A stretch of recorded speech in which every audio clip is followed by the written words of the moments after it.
15장의 말씀은 예수님이 이제 십자가 지시기 전에 재판과 또 그 후에 무덤에 장사되기까지의 장면을 15장에 쭉 기록을 해놓고 있습니다. 빌라도는 여론에 편승해서 예수님께 사형 선고를 내림으로써 역사에 큰 오명을 남겼습니다. 하지만 거기에서 재판을 받았던 30대 초라한 청년 예수님은 오늘날 구원 이 지구상에 수많은 사람들의 경배와 찬양의 대상이 되는 구원의 주가 되셨다고 하는 것입니다. 오늘 본장의 내용을 쭉 보면은 앞에 읽어드린 말씀은 그 빌라도가 5절까지는 예수님께 물어보는 이런 질문이 나타납니다. 재판을 하기 위해서는 당연히 그런 질문이 던져지겠죠. 빌라도가 예수님께 묻는 이야기, 그리고 6절부터 15절까지는 십자가에 못 박으라고 하는 못 박게 하는 예수님을 결국 못 박게 하는 결정을 내려가지고 예수님을 무리들에게 넘겨주는 그런 이야기가 나타납니다. 또 16절부터 20절까지는 군인들이 예수를 희롱한, 십자가에 못 박으면서 예수님을 희롱한 그런 이야기들이 나타나고, 21절부터 32절까지는 십자가에 결국 예수님은 못 박히시는 이런 장면이 드러나고 있습니다.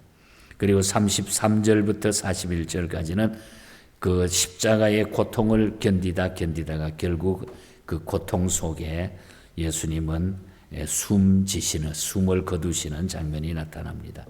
그래서 너무 힘들어서 34절에 보면은 우리가 잘 아는 엘리 엘리 라마 사막다리, 하나님 어찌하여 나를 버리시나이까.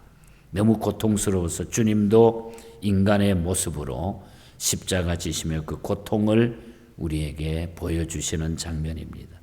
그리고 42절부터 47절까지는 아리마대 사람 요셉이라고 하는 사람이 예수님의 시체를 자기가 미리 준비해둔 무덤에 넣어두는 그런 장면이 나타나고, 그 후에 16장으로 넘어가면은 예수님께서는 부활하시고 마지막에 당부의 말씀 만민에게 복음을 전하라 하시고 승천하는, 이렇게 해서 마가복음이 마무리되는 모습을 보게 됩니다. 그래서 오늘 아침에는 이 재판 과정에서 나타난 이야기들, 정말로 불행한 일이 벌어진 이 불행한 일에 대해서 잠시 말씀을 드리면서 우리 자신들을 살펴보는 그런 시간이 되기를 바랍니다. 사람은 이 세상을 살면서 혹 먹을 것이 없어서 불행할 때도 있고, 또 뭐 질병 때문에 몸이 불편해서 불행해질 수도 있고, 또 폭력을 사용하다가 남을 두드려 패거나 죽이거나 해서 옥중에서 세월을 보내는 그런 불행한 사람들도 있습니다. 그런데 오늘 이 본문에 나타나 있는 말하는 이 불행의 의미는 그런 차원이 아니라 정말 너무 놀라운 그런 불행한 사건이 나타나고 있다는 겁니다. 그것은 먼저 의인을 시기하는 것이 너무너무 큰 불행이 됐다고. 의인을 시기하는 것. 오늘 10절에 보면은 이는 그가 대제사장들이 시기로 예수를 넘겨줄 알미라. 예수님을 시기해가지고 대제사장들이 예수를 넘겼다는 거예요. 재판에 넘겼다는 거예요. 빌라도는 예수 그리스도가 죄 없는 것을 모르는 바 아니었습니다. 예수님이 죄가 없다는 것을 알고 있습니다. 그는 유대인들이 싫어하는 예수를 놓아줄 수 있는 권세도 있는 그런 입장입니다. 그는 유대인들이 싫어하는 예수를 놓아줄 수 있었지만은, 그러나 유대인들의 밀란이 무서워서, 밀란이 일어날까 두려웠던 것입니다. 그리하여 예수를 죽이는데 내어주는 불의의 편에 섰다는 것은 바로 의인을 시기하는 유대인들이 문제가 된다고 하는 것. 대제사장들이 시기로 의인을 시기해서 죽음에 이르기까지 넘겨줬다고 하는 것. 이거는 너무너무 불행한 일이죠. 왜 죄 없는 사람을 죽이며 선한 일만 많이 한 정말 좋은 분을 죽이려 합니까? 이것이 불행한 일이에요. 이것이 바로 시기 때문에 일어났다고 하는 겁니다.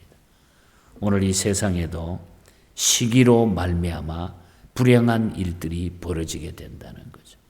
시기 때문에, 의인을 시기하는 일 때문에 불행한 일이 생겼다.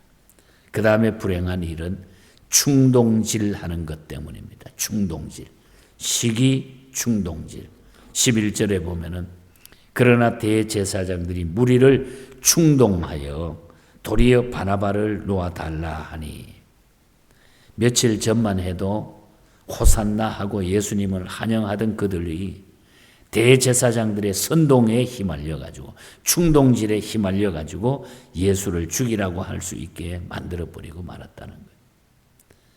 그래도 종교 지도자라고 하는 대제사장의 직분을 가진 그들이 군중을 충동질해가지고 죄 없는 예수를 죽이라고 외치라고 만들었다는 거죠.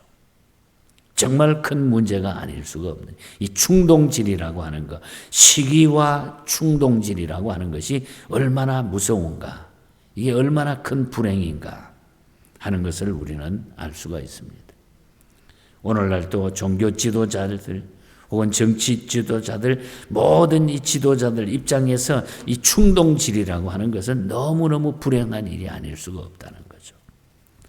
그래서 교회 안에서 혹은 교회 밖에서 우리가 사회생활에서 이 충동질은 결국 최고의 불행을 만들어내는 요소가 되어버리고 만다. 시기하고 충동질하는 것. 이게 제일 큰 불행이었다. 또 하나는 악인에게 만족을 주는 일. 이게 불행한 일이에요. 악인에게 만족을 주는 일. 오늘 13절에서 15절에 보면 그들이 다시 소리 지르되 저를 십자가에 못 박게 하소서. 무리가 이르되 어쩌미요 무슨 악한 일을 하느냐 하니 더욱 소리 지르되 십자가에 못 박게 하소서 하는지라. 그 다음에 보면은 빌라도가 무리에게 만족을 주고자 하여 바나바를 놓아주고 예수는 채찍질하고 십자가에 못 박게 넘겨주니라. 여기서 문제가 되는 것은 빌라도가 악한 무리들에게 만족을 주고자 했다고. 악에게 만족을 주고자 했다. 악인에게 만족을 주고자 했다. 이 대목입니다. 그 무리들이 누굽니까? 악을 선동하고 의인을 죽이고자 외치는 그런 무리들이랍니다. 이 얼마나 불행한 일입니까? 악인들의 소리가 높고 의인들의 소리가 낮고, 악인들이 성공하고 의로운 사람들이 실패하는 사회는 불행한 사회가 될 수밖에 없다는 거죠. 공산주의의 원칙은 올소가 많으면 되는 거고, 민주주의의 원칙은 다수면 통할 수 있지만은 우리 기독교의 원칙은, 하나님의 원칙은 다수가 아니고 진리라는 것입니다. 진리. 그런데 밀란을 두려워해가지고 많은 악의 무리들을 만족하게 하기 위하여 죄 없는 자를 죽인다고 하는 것은 불행한 일이라는 것, 최고의 불행한 일이라. 오늘의 형편은 어떤지요? 오늘 이 시대의 형편은 어떤지요? 악에게 만족을 주기 위하여, 무리들에게 많은 숫자에게 만족을 주기 위하여 어떤 일을 행하며 살아가고 있느냐 이 말입니다. 죄 없는 사람이 사형을 당하는 일이 세상에서 제일 억울하고 원통한 일이 아니겠습니까? 그러므로 의인을 시기하는 사회가 되어서는 안 되고, 선량한 사람들을 선동해서 악으로 끌어들이는 일도 있어서도 안 되고, 악인들을 만족해 하는 일을 해서도 안 된다는 것이죠. 그와 같은 일이 있다는 것 자체가 불행한 원인이 되기 때문입니다. 그래서 오늘 본장에서 우리가 세 단어를 분명히 우리가 기억해야 돼요. 불행한 것. 결론적으로 의인을 시기하는 일, 10절에 의인을 시기했다고 하는 것. 그리고 11절에 무리들을 충동했다고 하는 것. 충동질했다고 하는 것. 그리고 15절에 무리에게 만족을 주고자, 악한 자들에게 만족을 주고자 했다고 하는 것. 이 말씀을 우리가 꼭 기억해야 되고, 우리 예수 믿는 사람은 정의롭게 진실되게 진리를 따라 살아야 되는 것입니다. 오늘 이 말씀을 전하면서 꼭 강조하고 싶은 얘기가 있습니다. 언제나 어느 시대나 여러분, 믿음은 그래서 결단이라는 것입니다. 믿음은 결단입니다. 진리 따라 사는 것입니다. 말씀 따라 사는 것입니다. 이거는 변함이 없습니다. 제임스 로웰 목사님이라는 분이 계십니다. 이분은 하버드 대학 교수도 역임했고 영국 대사로도 가서 섬겼던 사람인데, 이분이 1845년에 멕시코와의 전쟁을 앞에 두고 어느 편을 우리가 들어야 되느냐, 어느 편을 들어야 되느냐, 또 노예 제도와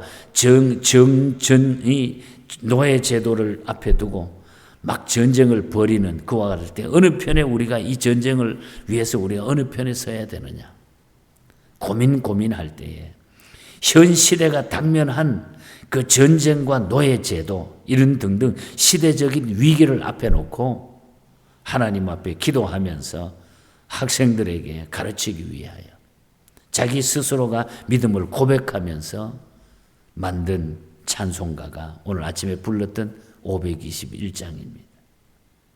진리를 따라 사는 것이, 우리가 하나님의 말씀을 붙드는 것이 우리 하나님의 사람들이라는 거죠.